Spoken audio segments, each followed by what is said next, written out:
Hi friends, welcome to Giri Madhu channel. నేను పండు మిర్చి పచ్చడి ఎలా చేస్తానో ఇక్కడ చూపిస్తున్నాను. ఇది సీజన్ కదా, పండు మిరపకాయలు చాలా బాగా దొరుకుతున్నాయి ఇప్పుడు. సో నేను 1 కేజీ పండు మిర్చి తీసుకున్నాను. దానికి నేను ఇక్కడ చింతపండు 100 గ్రామ్స్ వేస్తున్నాను.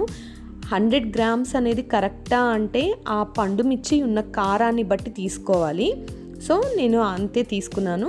ఇక్కడ సాల్ట్ కూడా 100 గ్రామ్స్ ఫస్ట్ వేసాను, తర్వాత కొంచెం యాడ్ చేశాను. ఇలా చింతపండు ఉప్పు తీసుకున్నాం కదా, అది ఒకసారి మిక్సీకి వేసేసేయాలి. కొంచెం నలుగుతుంది. ఆ తర్వాత ఇలా పండు మిర్చి కట్ చేసుకొని మిక్సీకి కచ్చాపచ్చాగా వేసుకోవాలి.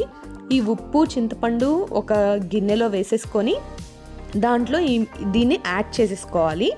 యాడ్ చేసుకున్న తర్వాత ఇలా మొత్తం వేసేసాను. దీన్ని మళ్ళీ 3rd డే మనం ఇంకొకసారి తిప్పాలన్నమాట. ఈ లోపు అది ఊరిపోతుంది. సో 3rd డే నేను మళ్ళీ తిప్పుతున్నాను. సో చూడండి, ఇలా మెత్తగా మనం మిక్సీకి ఇంకోసారి వేసుకోవాలి. అప్పుడు 3rd డే రోజు మనం ఉప్పు అంతా చూసుకోవాలి. నేను ఒక 2 స్పూన్స్ మెంతులు తీసుకొని పౌడర్ చేశానండి, వేయించుకొని. ఆ మెంతి పిండిని కూడా దాంట్లో కలిపేసుకున్నాను. సో మనకు పండు మిర్చి పచ్చడి అయితే రెడీ అయిపోతుంది.